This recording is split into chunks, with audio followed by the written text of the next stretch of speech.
Employee SEO Ji-hoon finishes his work, announcing he's on his way home. But his colleague suddenly stops him, calling him by his title, Assistant Manager SEO Ji-hoon. He reminds him of the company dinner everyone was looking forward to, then grabs him tightly by the neck to prevent him from leaving, disapproving of the idea of his absence and insisting the atmosphere wouldn't be complete without him. Meanwhile, two of their colleagues were whispering that Ji-hoon would skip the dinner and spend the night alone. Ji-hoon thinks to himself resentfully that these events are only for people who enjoy them, and they can manage without him. He recalls the image of his desk piled high with mountains of paperwork and realizes that if the workload weren't so massive, things would be different. They had all been stuck working overtime day after day, and today was the first time he could leave on time, having reached his breaking point. Suddenly his colleague, Secretary Lee Ji-yoon, places a hand on his shoulder and tells him she understands his situation, acknowledging that they've all been working to the point of exhaustion and that she knows how hard it is. Ji-hoon feels relieved for a moment, thinking she's the only one who truly gets him.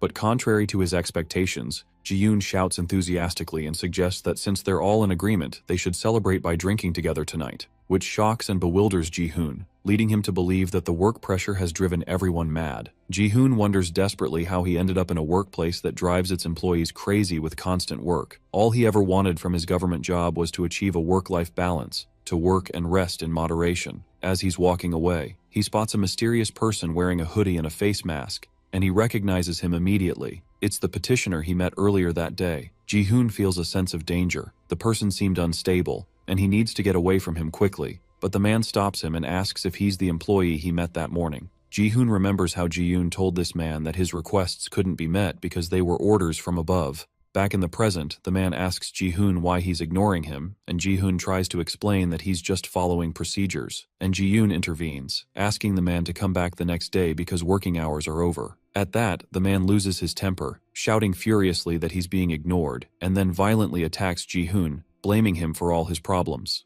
Ji-hoon falls to the ground, drenched in his own blood, while his attacker stands over him, yelling that this is no way to live a life. As Ji-hoon loses consciousness, he wonders what that even means, and in his final moments, all he can think about is his simple dream, to work in moderation and rest in moderation. Suddenly Ji-hoon wakes up to find himself unharmed, checking his body in astonishment. He realizes it's been a long time since he was last stabbed, but he now finds himself in the body of another young man with long hair and traditional clothes, now known as Ilmok, formerly Seo Ji-hoon. Another man calls out to him, asking for water, and Ilmok responds immediately, calling him Uncle Tae-hyun. A full year has passed since the stabbing incident that took his life, and he was given a second chance at life by being transported to this martial arts world. Luckily, thanks to the memories of Ilmok, the boy whose body he now inhabits, he didn't have much trouble adapting to his new reality. Ilmok found that his motto from his past life, work in moderation and rest in moderation, fit perfectly with this peaceful life. He thought he could live out the rest of his days in this peace and comfort,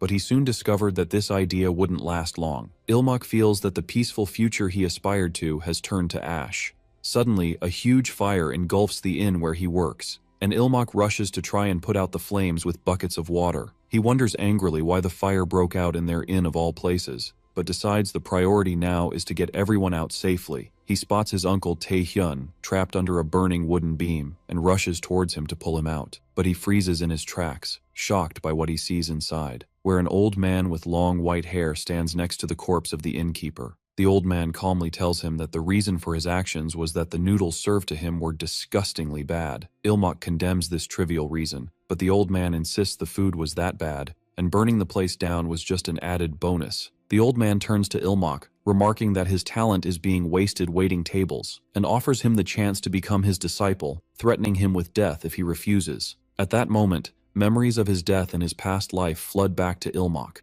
and how he was killed by a madman who claimed to be ignored while he was just following procedures. He now sees the same madness in this old man who kills and burns down an entire building over a bad bowl of noodles. Ilmok seethes with anger and yells at the old man to cut the crap, questioning if he thinks waving a knife around gives him the right to do whatever he wants. He continues shouting that he will never listen to a lunatic like him and demands they give him back the balanced life he dreamed of. Just then, another man with an eye patch appears and strikes Ilmok with a swift blow, knocking him unconscious. As he lies on the ground, Ilmok thinks that at least this time he managed to say everything on his mind, unlike in his past life, and wonders again if his request to work and rest in moderation is really that difficult a demand. The old man orders for Ilmok to be taken with them. Ilmok suddenly awakens to find himself inside a moving carriage. and panics when he sees the old man in front of him, calmly telling him that he's awake. Ilmak is amazed to still be alive, as he was sure the man would kill him after he yelled in his face. The old man surprises him with an apology, admitting that he was lying, and that the one truly behind the destruction of the inn is the Murim Alliance. The old man explains that the alliance framed him as he was passing through the area, as a pretext to strengthen their authority. Ilmak doubts the man's story but can't completely dismiss it. From his experience working at the inn, he realized that all martial artists, whether from righteous or evil sects, were nothing more than a bunch of thugs. Ilmak asks the man why he lied in the first place, and he replies that he wanted to test his character. The old man adds that Ilmak's spirit greatly impressed him because he chose death over becoming the disciple of an enemy. The old man expresses his satisfaction, asserting that his judgment of people has never been wrong, but Ilmak corrects this in his mind, convinced the man is actually senile. The old man explains that he had no other choice. The official story would be that an enemy of the people had passed through, but no one would believe that someone like that would leave a simple errand boy alive. They would surely kill him and blame him for the entire incident. The man tells him this leaves him with only two options: either become his disciple and join him, or die at the hands of the Murim Alliance. Realizing the gravity of his situation, Ilmak suddenly changes his tone and respectfully asks the man his name, and the old man notices this sudden shift. The old man introduces himself as Hayukrion Ilhui. Ilmak doesn't recognize the name, so the old man explains that his title is more famous. In the Central Plains, he is known as the Heavenly Demon. Ilmak immediately recalls the meaning of this title from martial arts novels. The Heavenly Demon is a symbol of overwhelming martial power and the ruler of the demonic sect.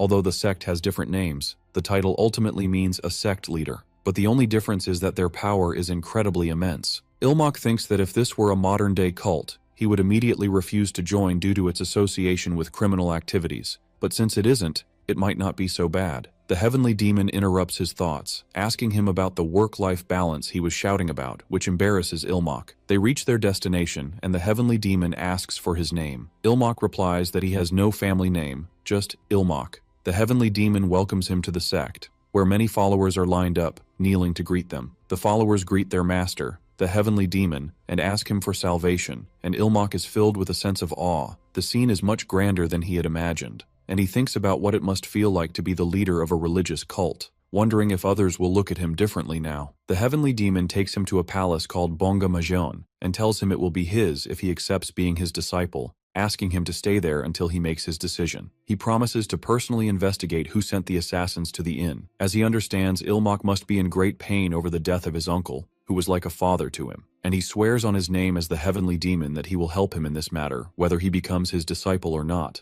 Moved by this promise, Ilmak prostrates himself before him, thanking him and calling him master. The Heavenly Demon is surprised by the speed of his decision, but Ilmak confirms that he has already made up his mind. He has no other options anyway and will do his best. The Heavenly Demon calls his decision wise, and tells him he will appoint an attendant to serve and guard him, through whom Ilmak will learn the ways of the divine Heavenly Demon sect, and Ilmak thanks him once again. Ilmak sees a girl approaching and assumes she is the attendant the Heavenly Demon mentioned. He thinks to himself that things are moving at a crazy pace, as expected of a religious cult. Ilmak is stunned by her beauty, thinking she looks like a famous star, and the idea of a girl this beautiful taking care of his daily needs flusters him. But he quickly scolds himself, reminding himself that if he considers his past life, he's technically in his 30s. As he's thinking that getting involved with her would be, the girl bows before him, introduces herself as Jin Haeon, and tells him she will be in his service from now on. Ilmak immediately retracts his previous thoughts, deciding that maybe he should reconsider the matter. He justifies this change of heart by reasoning that his current body is only 15 years old, so the age gap between them isn't that significant.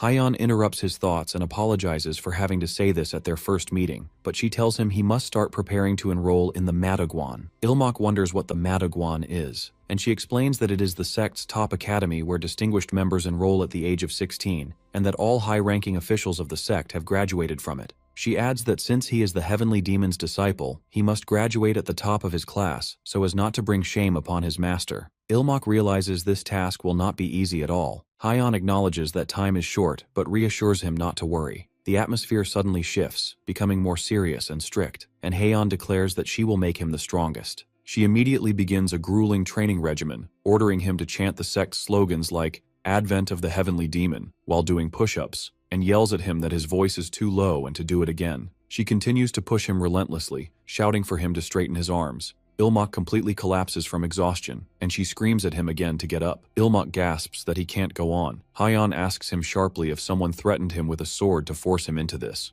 reminding him that this is the divine sect he chose himself. Ilmak screams internally that he didn't choose this, and that she's the one threatening him now. She grabs him and tells him he must endure with absolute perseverance and determination. He looks shocked, but agrees, then collapses on her shoulder, thinking that everyone in this demonic sect is crazy. While he is lying down, Hyeon thinks to herself that the extent of his training today has far exceeded the limits of ordinary humans, especially for someone who has never learned martial arts before, which is proof that his body is blessed by the heavens. She is amazed at the heavenly demon's ability to recognize such a remarkable talent, and confirms that this is the reason why one cannot help but venerate him. Then she enthusiastically chants the sect's slogans. Ilmak wakes up at night in his room, wondering where he is. The last thing he remembers is training with Jin Haeyeon. He realizes that she is in the room, massaging his back with internal energy. He jumps away in a state of panic and shock. She calmly tells him that she was treating him with a healing technique while he was asleep, adding that the treatment is not yet finished and asks him to lie down again to complete it. Ilmak accuses Jin Haeyeon of being a harsh drill sergeant,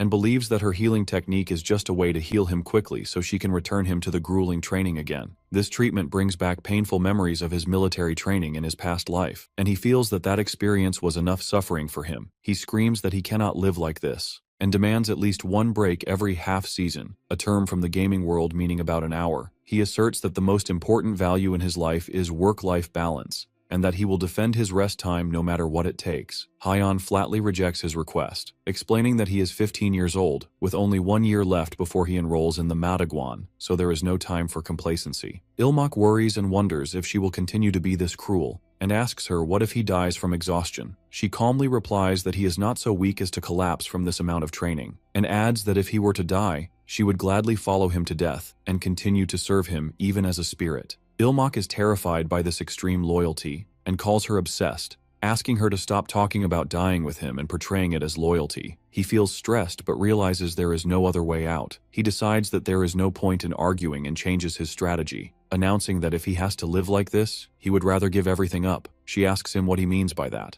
and he provocatively replies that he will tarnish his master's reputation and then die. Hyeon's face changes and she asks him if he will regret saying this. Ilmak confidently replies that he will not, adding that his master may suffer from the stigma of having a useless disciple, but that is none of his business. She asks him if he thinks she will stand idly by and watch that happen. Ilmak challenges her by asking if she will try to kill him. She immediately attacks him and punches him in the chest, telling him that she will cut off any bud that could bring shame to the heavenly demon, and that she doesn't care if others call her an apostate, as this is a life she was prepared to give up herself anyway. Ilmak smiles sarcastically and points out that if the master kills him, it means the master himself is the one who called him an apostate. Hyeon stops her attack, shocked by his logic. Ilmak thinks to himself that being bold was the right solution. He realizes that his only strength lies in being the disciple of the heavenly demon, and he had to push Hyeon to the limit to use this point to his advantage. He believes that this fanatic has completely taken the bait and is now confused about her master's decision. After putting her in this predicament,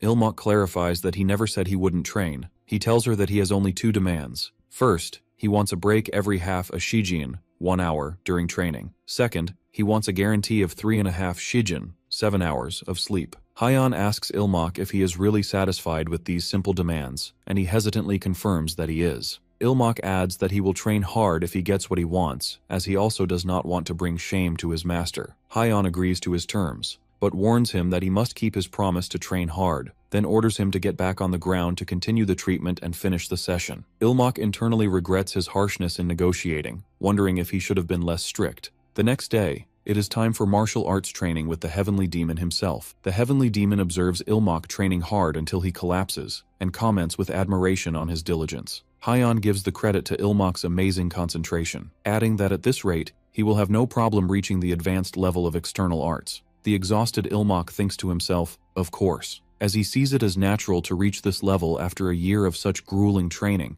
and that the real problem would have been if he had remained weak. He realizes that the breaks he negotiated are what have kept him going so far. Hyun walks beside him and puts her arm around him, saying that everything is fine. The heavenly demon announces that from today, Ilmok will begin learning the demonic arts with him. Ilmok thinks about the meaning of this term, and the heavenly demon explains that the word demon in their sect does not carry a negative meaning, but is the essence of humanity and a power to protect the innocent and defeat the wicked. Ilmok deduces that the demonic arts are probably just a name for the sect's special martial arts. However, due to the nature of the place, he decides not to accept anything blindly. He boldly asks his master if there are any drawbacks to the demonic arts. The heavenly demon laughs at the idea, asserting that they only have advantages, the most important of which is that they allow for rapid progress. Then he adds hesitantly that there might be some side effects. He explains that the risk of key deviation is high, but he believes that Ilmok is capable of overcoming it. Ilmok seethes in secret, cursing the sect leader for not mentioning this serious matter from the beginning.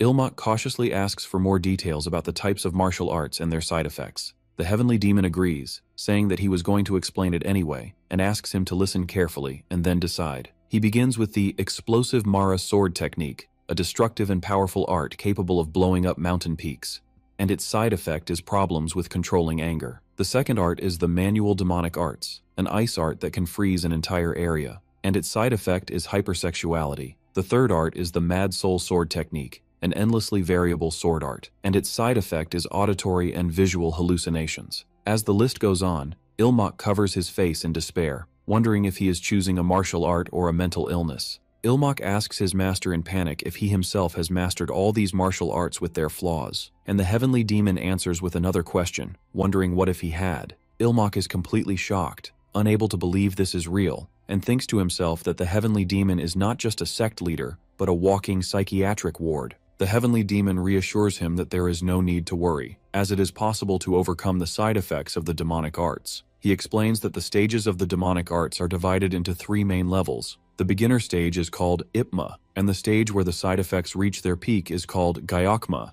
and when one is able to completely get rid of the side effects, they reach the final stage called Talma. Ilmok asks with concern what happens if someone is unable to reach the Talma stage in their entire life. The heavenly demon places his hand on his shoulder and tells him that this is the reason he chose him. He reminds him of the test he gave him and assures him that thanks to his upright nature, he will definitely be able to reach Talma. Ilmok screams internally in frustration as he wants to know what will happen if he fails to reach it. The heavenly demon ignores his question and asks him to make his decision now and choose the demonic art he will train in. After thinking, Ilmok announces that he wishes to learn the merciless soul-seizing sword. It is a sword style known for its endless series of continuous movements, and was so named because it is said to steal the opponent's soul, and its side effect is obsessive-compulsive personality disorder. Ilmok chose this art thinking that an obsession with symmetry would at least be something manageable, and that the pursuit of perfection might enhance his chances of survival, but he feels that things will never go as he expects. The heavenly demon tells him that they will start by learning some basic movements and that he will demonstrate them slowly first,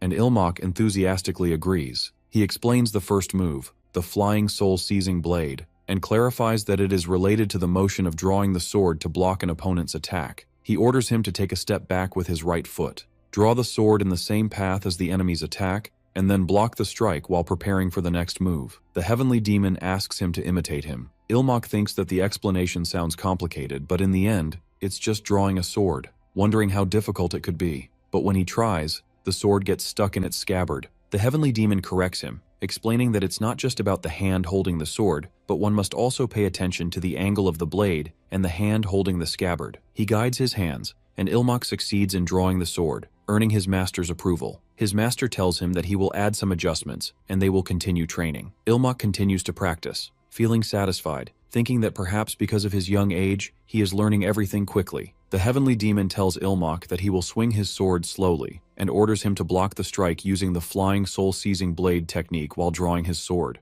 Despite the slow movement, the pressure was intense, but Ilmok successfully blocks the attack with skill. His master praises him and encourages him to continue. Ilmok is surprised at himself. He blocked the attack naturally without consciously using the stance he had practiced, and begins to wonder if he is a genius. After the grueling training session ends, the heavenly demon tells him that this is enough for the basics of the technique and that he has done very well. Ilmok thanks him, and looks at his body, amazed at his new abilities. As his master's final strikes were so fast that he could barely follow them with his eyes, yet he managed to block them all without any mistake. The heavenly demon announces that the next step is to teach him the method of cultivating internal energy. Since Ilmak started his training at a late age, his master will personally help him guide his energy. His master places his hands on his body, explaining that he will guide his internal power into Ilmak's energy pathways, according to the merciless soul-seizing sword style, and warns him to follow the flow of energy with close attention. Ilmak feels a strange and exciting sensation he has never experienced before,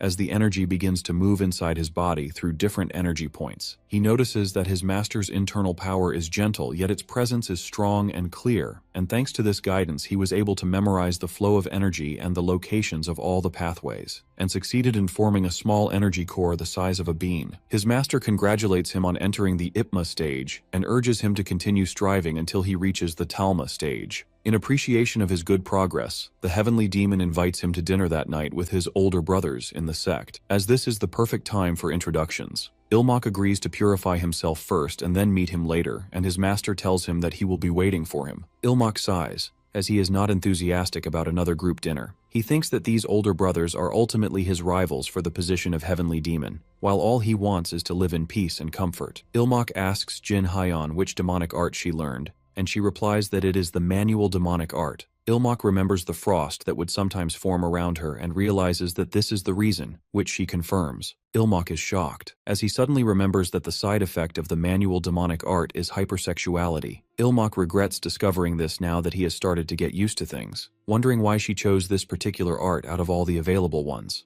While Ilmak is in the bathroom, he is overcome with anxiety as he thinks about the side effect of the martial art that Jin Haeon masters, which is hypersexuality, and imagines the chaos that could ensue if she loses control of herself. He imagines things could get chaotic, so he dunks his head in the water to banish these thoughts. Haeon tells him that the side effects of the manual demonic art differ between men and women. Ilmak is surprised and asks her what happens to women then. She explains that for women their rationality becomes sharper and they think more logically than usual. Ilmak finds this side effect very mild compared to the others and asks if there is anything else. She admits that feelings like empathy and compassion weaken in them, and Ilmak is horrified, realizing that this means she could turn into a psychopath. But Haeon doesn't see this as a flaw, but rather an advantage, because this art was created to punish apostates. Ilmak screams internally that this is literally the definition of a side effect and calls her a fanatic. She apologizes for the confusion she caused, and Ilmak suddenly realizes a terrifying truth and asks her if she really intended to kill him the last time she grabbed his neck, and decides he must stop taking the matter lightly. After getting dressed, he prepares for the important part of the night, which is meeting his older brothers. He remembers what Haeon told him earlier, that he is the 8th disciple of the heavenly demon, but he also knows that half of the disciples have died, either from QI deviation or in battles, leaving only 4 alive, including himself. He realizes that the survival rate is only 50%, but he is determined to survive. He encourages himself with his old name, Seo Ji-hoon, then enters the dining hall and announces his arrival as the youngest disciple, Ilmak. The heavenly demon welcomes him and introduces him to the others as the youngest disciple he has taken in his later years. His first older brother, Wee Jin-hak, greets him warmly. Ilmak remembers that Jin-hak practices the exploding spirit Mara sword technique, whose side effect is uncontrollable anger. He had become an enemy of the people known as the Mad Demon, because he unleashed this anger on corrupt officials. Although he managed to overcome the dangerous Gyokma stage, he never reached the final Talma stage, making him a ticking time bomb about to explode. Ilmak returns the greeting respectfully, while warning himself not to be deceived by his friendly smile and to stay alert. Jin-hak pats him firmly on the back. Ilmak feels that the atmosphere isn't too bad and heads towards his third older brother, thinking it might be easier to talk to him since he was about the same age as him before he died. Ilmak bows and introduces himself, but he is surprised by the reaction of his third older brother, Seo Wan-pyong, who angrily asks him why he bowed twice, and if he considers him a corpse, because bowing twice is a ritual reserved for the dead. Ilmak remembers that Seo Wan-pyong practices the 14 Shadow Arts, a sword style known for its speed and stealth. It turns out that Seo Wan-pyong's martial art is a demonic art focused on assassination. Its side effect is paranoia, where he always sees the worst possibilities in every situation. The problem is that Seo Wan-pyong is stuck in the complete Gyokma stage, the peak of the side effects, which is why he feels so wronged by Ilmak's greeting. Wan-pyong accuses Ilmak of wishing death upon him by bowing twice. He approaches him and asks why he can't deny it if it's not true. Ilmak is at a loss as to how to get out of this predicament, realizing that Wan Pyong will interpret anything he says negatively. The older brother, Wee Jin-hak, intervenes with a laugh, telling Wan Pyong that he's taking his joke too far. He adds that hunger might have made him sensitive and offers him new chopsticks. Wan Pyong apologizes in confusion. Ilmok also apologizes, saying it was his fault for not knowing the proper etiquette. Ilmok is surprised by this situation, thinking he believed this place was filled only with madmen, but it seems there is a sane person among them. He thinks this must be his sixth older brother, Jong Ri-chu, and that he might be the one he can rely on the most. But Ri-chu tells him that now is not the time for this, and asks him to greet his older brother, pointing to an empty space. Another man laughs and asks Ri-chu what nonsense he is talking about. The man calls Ri-chu fourth older brother. Ilmok is confused and wonders who he is talking to, as the fourth brother is supposed to have died in battle. Then he suddenly remembers that the demonic art Jong Ri-chu practices is the Mad Soul Sword technique, and its side effect is auditory and visual hallucinations, i.e. schizophrenia. Wee Jin-hak laughs loudly and plays along with Ri-chu, saying it seems he misses the fourth brother. Ri-chu apologizes, saying it happened again. The heavenly demon comments that his heart warms to see the brothers caring for each other, and Ilmok feels terrified, thinking this is a real nightmare and wondering how this gathering will end. He feels hungry and decides to eat, remembering he couldn't even eat at the last company dinner. But as he tries to eat, the others continue to discuss work matters, which greatly annoys him. Wee Jin-hak notices Ilmok's confusion and tells him he will explain everything in advance because he will eventually join them in these matters.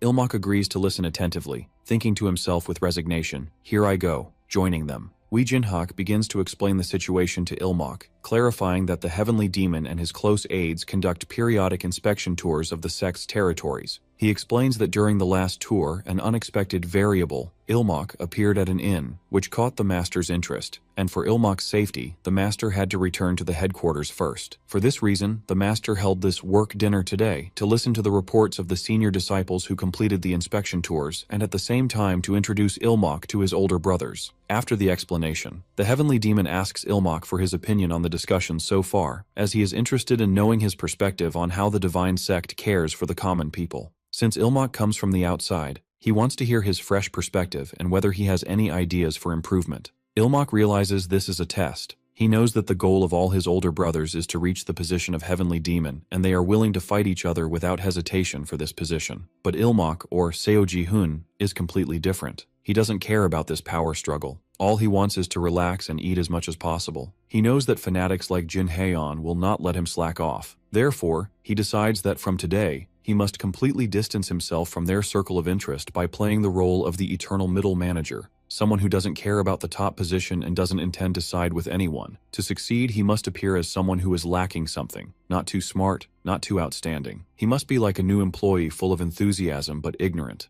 someone who tries hard but doesn't achieve great results, or in other words, a first-class ambitious failure. And luckily for him, he knows the perfect answer to this question, an answer inspired by the bureaucratic system he suffered from in his past life. Ilmok begins to present his proposal, saying that first, they must establish a clear reporting system and standardized forms. This way, the higher-ups only review the reports, while the lower ranks carry out the orders, relieving the older brothers from the trouble of doing fieldwork themselves. Second, he suggests dividing tasks and specializing them, with officials rotating periodically between different regions and departments. He explains that leaving someone in the same job for a long time increases the risk of corruption, and by changing their duties and regions, they can be prevented from colluding with local powers. He adds that as long as there is a detailed reporting system, handovers will not be a problem, and thus rotating departments will be easy. He concludes that these two measures complement each other, making them the perfect solution. Inwardly, Ilmok wonders if this bureaucratic nonsense makes sense in this world. He knows from his past experience that the division of departments and reporting systems are the starting point for everyone to evade responsibility. Reports pile up,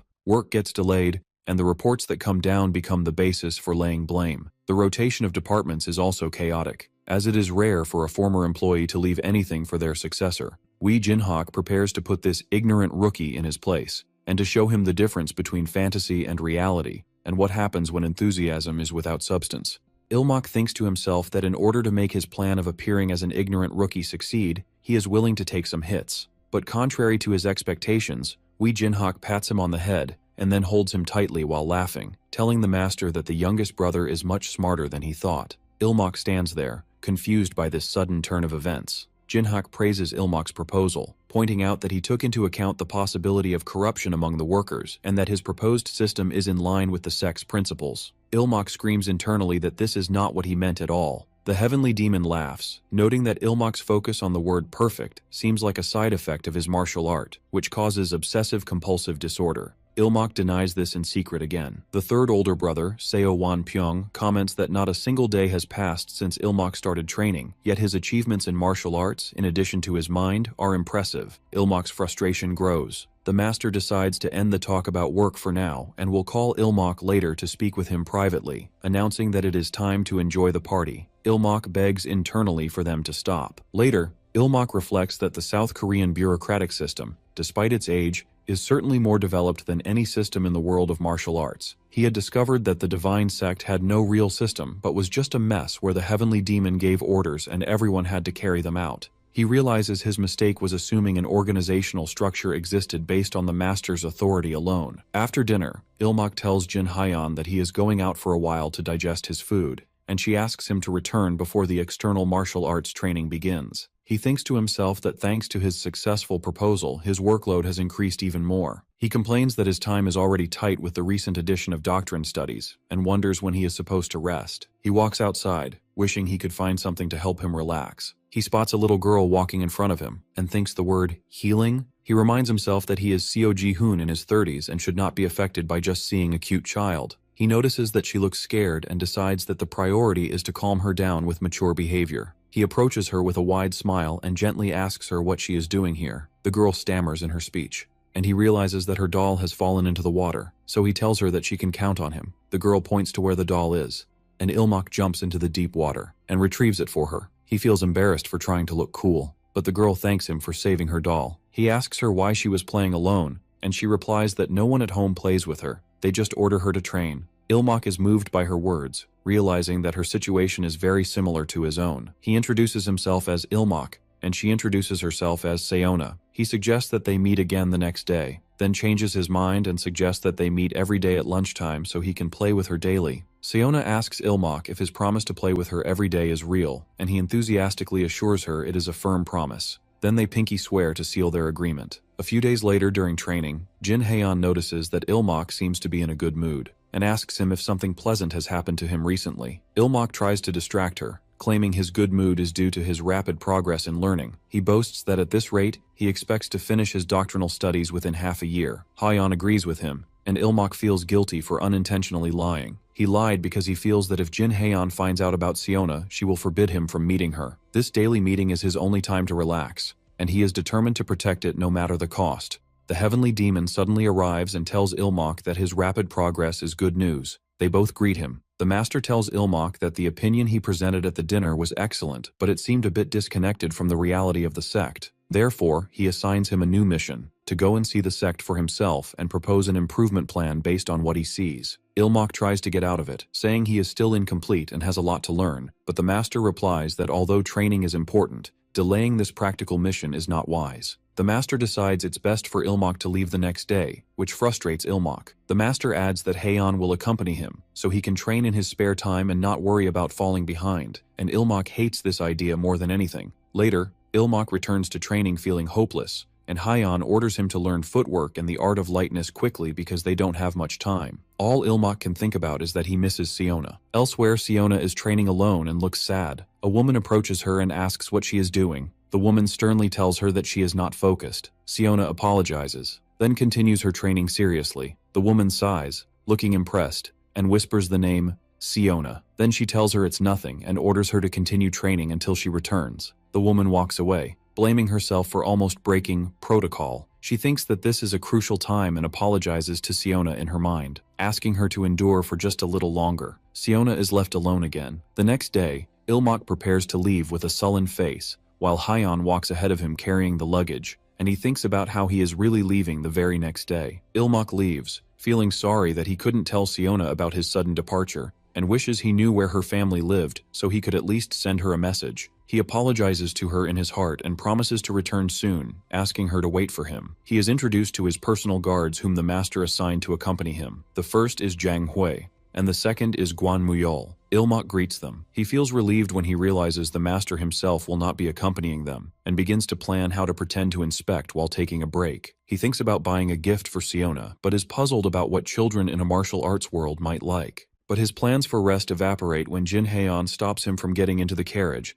telling him that from now on, he will run alongside them. Ilmak doesn't understand what she means, but the carriage suddenly takes off, forcing him to run behind it while screaming at Haeon in protest. She calmly tells him that this is also part of the training. She explains that he learned light footwork yesterday, and now he must use it to keep up with the carriage's speed. She continues to instruct him as he runs, reminding him to keep his waist straight and his focus sharp, emphasizing that his posture must not falter no matter how harsh the conditions. She tells him she will only let him rest during breathing exercises. When they reach their destination, Ilmak collapses from exhaustion, wondering what kind of rest this is. The breathing exercises in a shaking carriage were a terrible experience, and he barely managed to calm his raging energy without actually resting. Haeon helps him up and tells him they will immediately prepare for purification and blood channel activation exercises. Ilmak thinks for a moment that she has some consideration for him, but she adds that the doctrine studies will begin after 1 Shijin, 2 hours, and orders him to finish preparing his materials by then. Ilmak curses his bad luck. The next day, they wander through the village, and Ilmak finds this more relaxing. He decides he doesn't care about improving the demonic sect, and that any suggestion he makes will mean more work for him. He resolves to play dumb even if a good idea comes to him. Haeon asks for his opinion of the place, and he replies that it seems like a nice village. He asks about the nature of the believers' work here, and she explains that they usually suppress thieves and bandits, but since they are close to the headquarters, there are almost no villains. Instead, they help the common people with their daily problems and spread the sect's teachings. After the tour, Haeon tells him they will continue tomorrow according to the schedule. She asks him sarcastically, shouldn't they tour all of Xinjiang to find a way to improve? She points out that the next village is more than 1,000 li away, which means more running. Ilmak suddenly stops her, announcing that he has a great idea. Ilmak asks Haeon to bring him a brush, ink, and paper, assuring her that his idea will definitely work. Ilmak thinks that he has some ideas, but the problem is that he cannot fully implement them under the sect's conditions. However, he sees that having an incomplete plan is better than nothing at all, and as he writes, he worries that his plan is not quite perfect. He also fears that his plan will create new problems, so he decides to use it as a basic standard and figure out the rest later. The two guards, Zhang Hui and Guan Muyol, watch him from a distance. Zhang Hui is impressed by Ilmak's ability to write all this based on just half a day's observation, and wonders if the rumors about his brilliant strategy are true. Haeon asks him if he means the reporting system Ilmak previously proposed, and Zhang Hui replies that he thought it was just a rumor, but now he cannot doubt his abilities. Guan Muyol remains skeptical, saying that having many opinions doesn't mean they are good, and they must be truly beneficial to the sect. Jin Haeon joins them and agrees with Muyol, but adds that the young master Ilmak is different. Zhang Hui asks her if she believes in him, and she replies with a slight smile that when it comes to resting, the young master is unbeatable. Haeon presents the completed plan to the guards, and they admire it, describing it as excellent. But Ilmak is still not satisfied, believing the plan lacks one vital element to be perfect. Suddenly he realizes that this obsession with perfection might be a side effect of his martial art. He quickly dismisses the idea, convincing himself that the reason is that the main targets of his new plan are children and they require careful handling. He also secretly admits that it reminds him of Siona. As Ilmak is thinking about Siona, Haeon suddenly stops him and orders him not to move. She looks out the door and sees a group of bandits on horseback approaching. She notices that they are very organized and deduces that they are most likely deserting soldiers. The guards exchange signals, planning to eliminate all of them, deciding to observe quietly for the time being. Haeon notices a determined look on Ilmak's face. One of the bandits declares they will kill the men and sell the women. The bandit leader objects, saying they only wanted to take their wealth as a last resort. The leader orders his men not to harm anyone, but insists he cannot let his brothers starve, and orders the caravan to hand over everything in exchange for their lives. The guard Guan Muyol jumps out to attack them, while the bandit leader laments their situation, wishing they could have lived a decent life. Ilmak yells from the carriage, telling Muyol not to kill him. Before it's too late, Muyol changes the path of his sword just before cutting the leader's neck. The other bandits get angry, calling the sect members scum, and vow to kill them all. Haeon wonders why Ilmak hesitated to let them kill the bandits. They are just thieves who can be easily defeated. Ilmak calmly tells her to be quiet and watch. The guards quickly defeat the bandits, and they all fall to the ground unconscious. Ilmak declares that these men will be the final touch to his plan. Later that night, the bandit leader, Hanggun, wakes up to find himself tied up and his body immobilized. Ilmok appears before him and asks if he's awake. He calls him by his name, and Hanggun wonders how he knew it. Ilmok tells him it wasn't hard to find out, as his men confessed everything easily after being tempted with food and beautiful women. Ilmok reveals that he knows Hanggun's tragic story, how a younger officer surpassed him due to family connections, how he was framed for embezzlement when he tried to advise him as an elder, and how he barely escaped execution with his men, only to end up in the territory of the divine sect. Ilmok explains that even if he tried to join the sect, he would be rejected for being a former soldier. Then he surprises him with a direct offer, asking him what he thinks about serving the divine sect. He introduces himself as a disciple of the heavenly demon and tells Hanggun that he is the perfect person for a certain task he has in mind. He promises him that if he obeys, he will erase his crimes and help him officially join the sect. He reminds him that his men are risking their lives for him, and asks if he wouldn't prefer for them to work together with honor. Hanggun asks Ilmok the reason for this offer, what he sees in him, and if he isn't afraid he will betray him. Jin Haeon intervenes and answers for him, saying that to know a man, you must look at his followers. She adds that although his men may be foolish, she doubts they would follow someone truly evil. Hanggun feels grateful to his men once again. Ilmok thinks to himself that with this, all the pieces of his plan are in place. Later, Ilmok presents his written plan to the heavenly demon. He explains that his idea is not grand, but simply to establish a school. He explains that although the sect's efforts have reduced the number of bandits, this has led to fewer opportunities for children to feel the sect's grace and protection, resulting in a weakening of their faith. His school aims to fix that. Children will learn to read, write, and the sect's doctrine naturally, expanding the sect's influence and creating a system for nurturing new believers. The heavenly demon describes the plan as brilliant, and Ilmok thinks sarcastically that this flawless plan is the result of his martial arts side effect, but he denies it in his mind. The master asks him about a specific part of the report, wondering if he intends to teach something other than the doctrine, and Ilmok confirms it, revealing the final feature of his plan. Martial arts will be taught in the school, spread as a form of daily exercise. The heavenly demon asks Ilmok if he is suggesting teaching the demonic arts to children. The master explains that although the side effects of the demonic arts can be overcome, teaching them to those without upright hearts will only increase unnecessary suffering. Ilmok replies that what the children will learn is not the demonic arts, but basic and external martial arts. The heavenly demon deduces that Ilmok intends to select the most outstanding among these children to teach them the demonic arts later, which Ilmok confirms. Ilmok adds that even if they don't end up learning the demonic arts, learning the basics will make a big difference in their lives, and these children will become a source of strength for the sect. Ilmok reveals the final part of his plan. The deserting soldiers they recruited on their way here will help with this matter. They have learned military martial arts, which may be slower but are free of side effects, and since they were seeking to join the sect anyway, using them will make the preparation of basic martial arts go smoothly. He adds that they are multi-skilled individuals who can be utilized as academy managers in areas lacking a qualified person. The heavenly demon praises Ilmok for his hard work and significant contributions, and as a reward, he grants him the honor of naming this new academy as he wishes. He asks him if he has a name in mind. Ilmok thinks that the idea for the academy is inspired by something from the modern world, a place that teaches martial arts and physical exercises while providing character education, which reminds him of Taekwondo. Therefore, he suggests naming it Taeguk Dojo. After this achievement, Ilmok collapses on his bed from exhaustion. Jin Haeon tells him she will postpone today's studies, but suggests he at least take a bath before sleeping. Ilmok refuses, saying he just wants to get through the day, especially since the master himself has praised his hard work. Haeon reluctantly agrees, and Ilmok feels relieved that the work trip is finally over, and that he will finally be able to see Siona tomorrow. After Haeon leaves, as he thinks about meeting Siona, he wonders if she is upset with him for disappearing without warning, and hopes she will forgive him quickly because he bought her a gift. Suddenly, someone appears in his room late at night, and Ilmok asks him why he is here. Ilmok realizes with dread that it is his third older brother, Seo Wanpyeong. Wanpyeong tells him he wanted to meet him without his guard's knowledge, whom Ilmok considers watchdogs, not guards. Wanpyeong praises Ilmok, saying that the master was very proud of him, and that his ideas like the reporting system and the Taeguk Dojo were methods he could never have imagined himself. Ilmok wonders to himself if Wanpyeong has come because he feels jealous of him. Wanpyeong continues to wonder about the difference between him and Ilmok,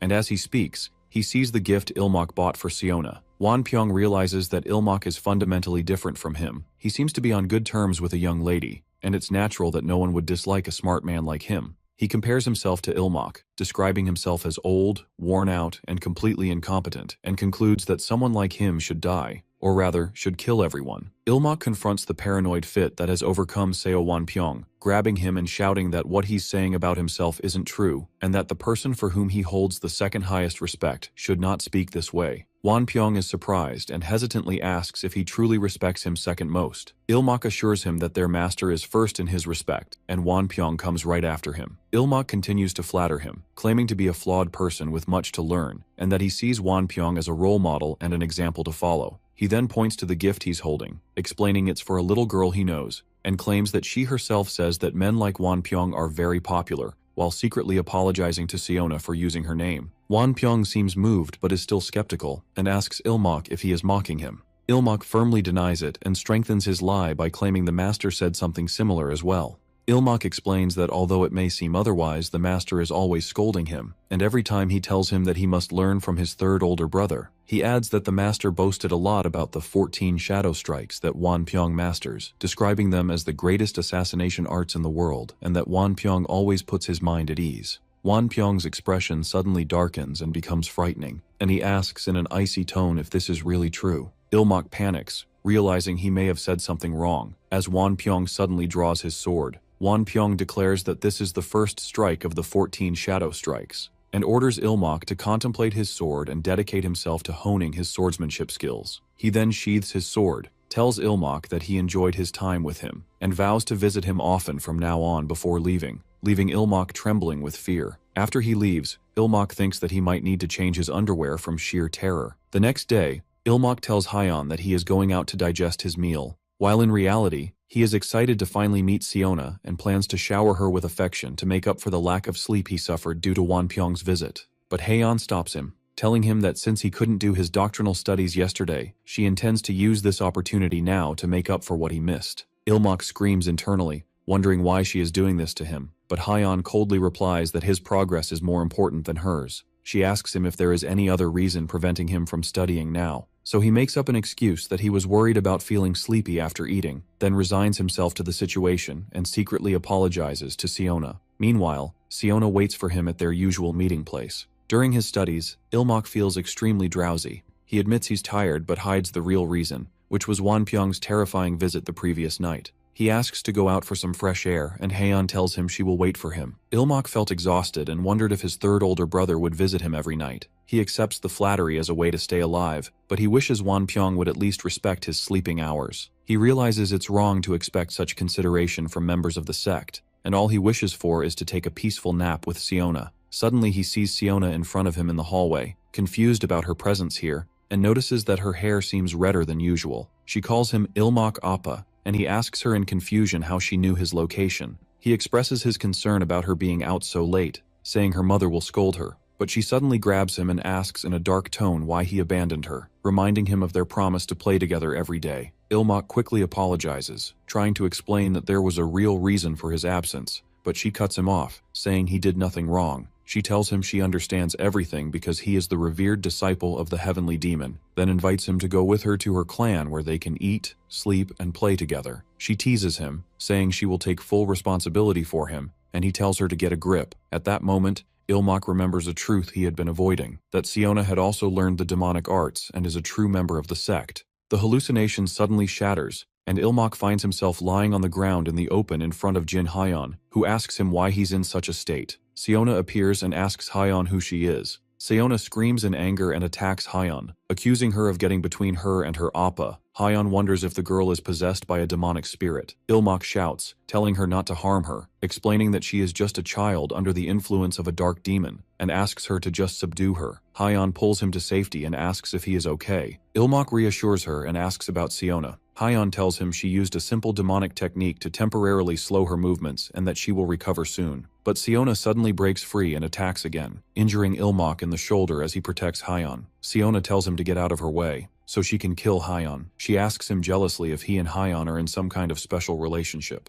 In a dark moment, Siona thinks that if Ilmok isn't hers, he will abandon her. But this dark thought vanishes as she finds Ilmok suddenly hugging her. He apologizes for disappearing without warning, explaining that his master's mission was urgent, and he didn't have a chance to tell her, especially since their meetings were a secret from everyone. Ilmok continues his apology to Siona, explaining that if he had told her about his trip earlier, she wouldn't have had to worry so much. but he was afraid it would interrupt their time together. He admits he was selfish because he hated the idea of their meetings being interrupted. Hyeon asks Siona if she hated Ilmak a lot, and Siona denies it, crying. Siona in turn apologizes because Ilmak's shoulder was injured because of her, but he reassures her that it's just a minor injury. Hyeon suddenly asks Ilmak when he became so close to the heir of the Hyukrion clan, and Ilmak gets confused and asks if she also knows Siona. He is shocked when he hears the clan's name, and Hyeon explains that this is Hyukrion Siona, the sole granddaughter of the Hyukrion clan. Later, Hyeon deduces from Ilmak's reaction that he really didn't know about the custom, and Ilmak asks her what custom she is talking about. Suddenly a group of elegant women arrives in the rain, and Hyeon tells him she will explain later. When Ilmak asks who they are, Hyeon tells him that the lady in the front is Lady Chonghwa,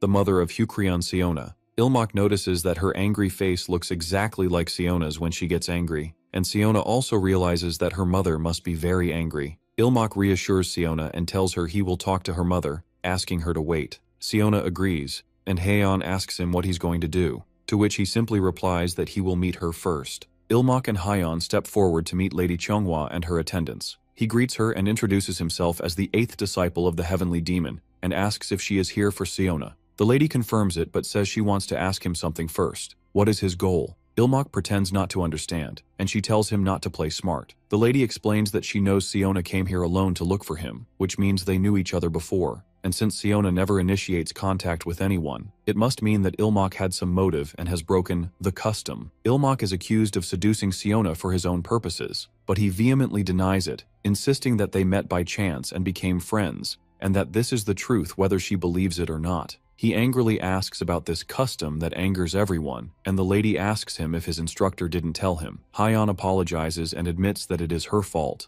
Ilmak defends her, asserting that she only focused on preparing him for the entrance exam to the Madagwon. Ilmak politely asks the lady to explain it to him, and she agrees, but asks to speak in private as it is difficult to talk in front of Siona. After they are alone, Ilmak asks her directly, what is this custom that cannot be mentioned in front of her? Lady Chonghwa begins to explain the custom, clarifying that the girls of the Hyukrion clan are trained from childhood in a martial art that has a side effect causing an obsessive and extreme nature. For this reason, the custom forbids any contact with the child until she becomes attached to an inanimate object as the target of her obsession. Ilmak asks if this is for fear that Siona might harm others, and the lady replies that if it were that simple, they wouldn't need a custom in the first place. She adds that the world is not that simple, as it is natural for people to get attached to each other, but these attachments do not last because humans get injured, sick, and eventually die. She explains that these risks are greater for those in the divine sect, for if the person they are attached to dies, they completely break down. She reveals that in the past, enemies tried to exploit this weakness to control the Hyukrion family by threatening the person their girls were attached to. Jin Haeon concludes the explanation, confirming that this custom is ultimately to protect Siona, and this is her mother's argument. After she finishes speaking, Lady Chonghwa prepares to leave, saying that goodbyes are unnecessary, but Ilmak stops her, asking if she is done making her excuses. Hyeon is shocked and tries to salvage the situation, asking Ilmak to apologize. Ilmak ignores her and repeats his question sharply, accusing the lady of mistreating Siona. He yells at her that she is forcing her daughter to learn a demonic art under the pretext of the custom, and then using the same custom to deny her a mother's love, questioning if she ever gave Siona a choice in the matter. He continues to blame her, asking her if she even knows what Siona truly wants, and if she doesn't see, as her mother, that she is making her sacrifice everything. Lady Chonghwa explodes with anger, asking him what a novice like him knows to spew such nonsense, adding tearfully if he knows the scale of the sacrifice they made to turn their backs on their daughter. Ilmak coldly replies that he does not know,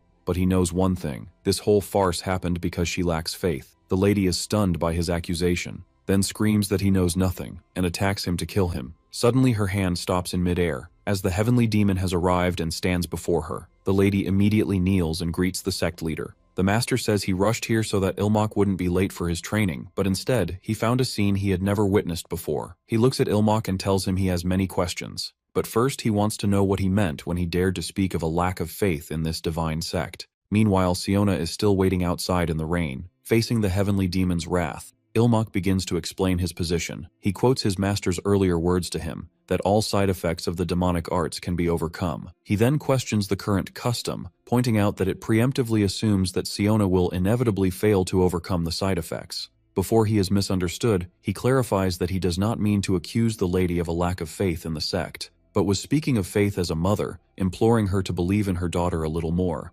Ilmak asserts that Siona is only young in age, but she is not foolish or weak, and that she is fully capable of overcoming the side effects of her martial art. Even if her energy deviates, with a little help, she will surely be able to overcome it on her own. He concludes his speech by saying that Lady Chonghua, as a mother, knows this truth best.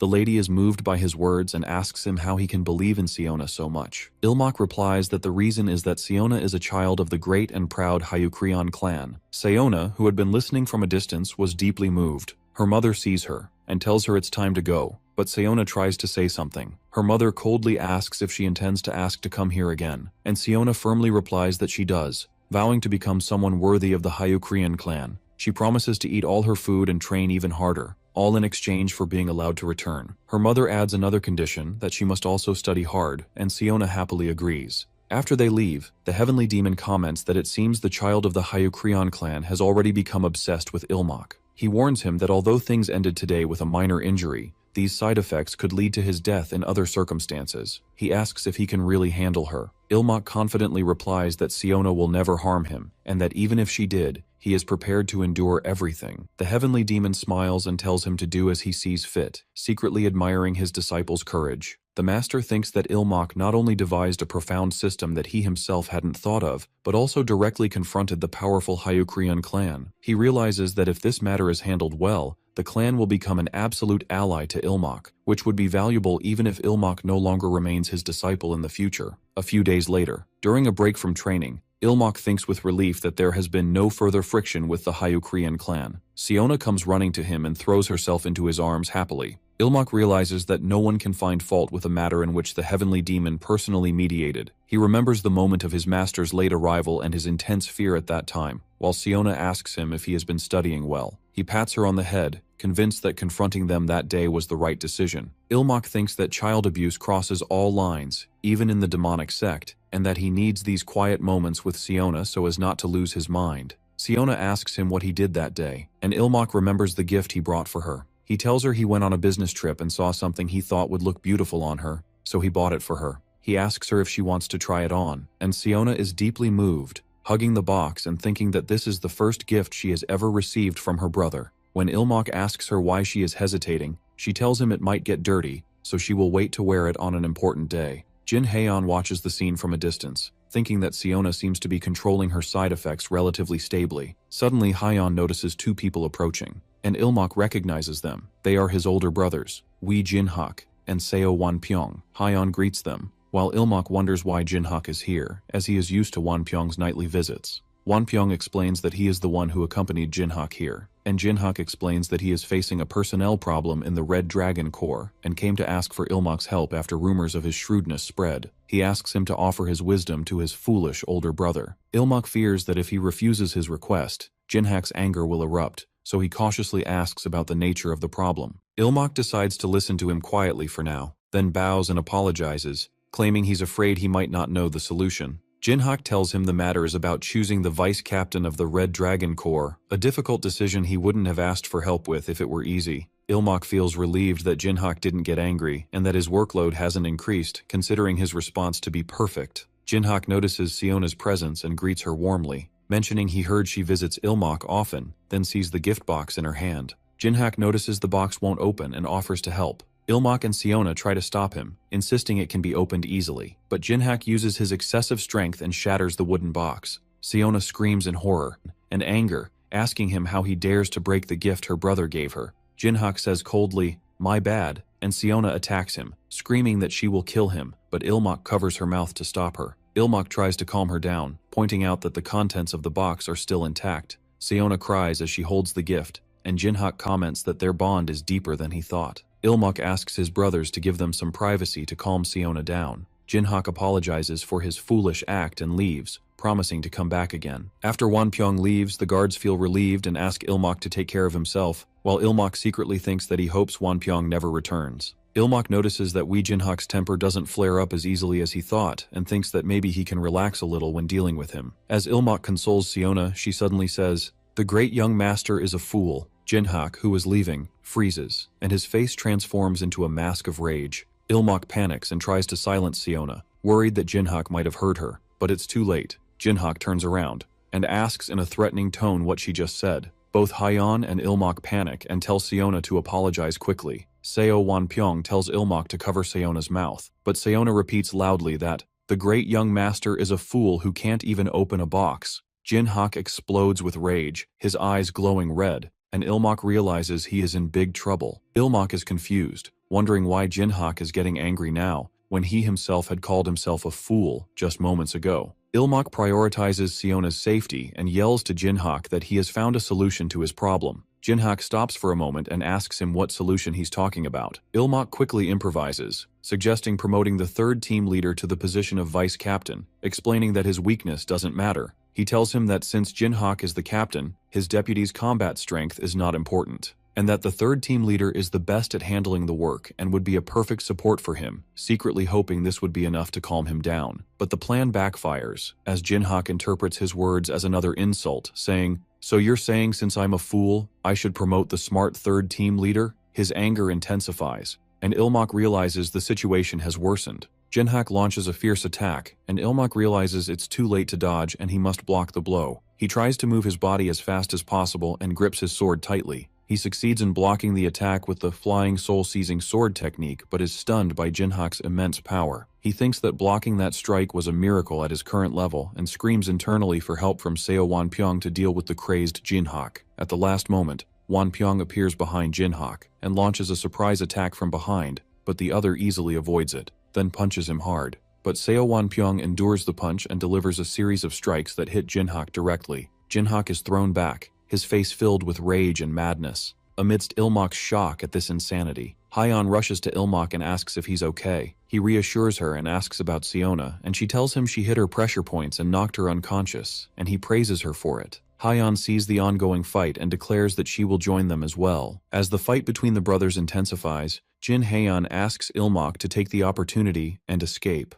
Ilmok feels frustrated, wondering how he can escape when they are in desperate need of help. He realizes the skill gap between his brothers is too great, and if he escapes alone, he might survive. But Haeyeon would be in mortal danger. He concludes that the only way for everyone to survive is for him to intervene. Meanwhile, Wee Jinhak continues his violent assault, and Seo Wonpyong falls, and Haeyeon rushed quickly towards Jinhak in a desperate attempt to stop him before he went too far. But Jinhak grabbed her clothes with a powerful grip, lifted her high into the air, and then slammed her forcefully onto the ground, causing a violent impact. In a desperate attempt to change the course of the battle, Ilmok screams at Jinhak, calling him a fool. He asks him sarcastically if his head is just for decoration, and if he doesn't understand that he is the one being talked about. He succeeds in provoking him, and Jinhak turns to him and asks if he wants to fight, then attacks him. Ilmok declares to himself, "The deadly game of chase begins now." Hyeon screams for Ilmok to run. Wonpyong tries to stop her, telling her to rest. While declaring that he will protect the youngest disciple, Ilmok explains that waiting for help would mean everyone's death, and the only way for them to survive is to bring Jinhak to the others. The fierce battle continues, as Jinhak charges towards Ilmok with a ferocious attack,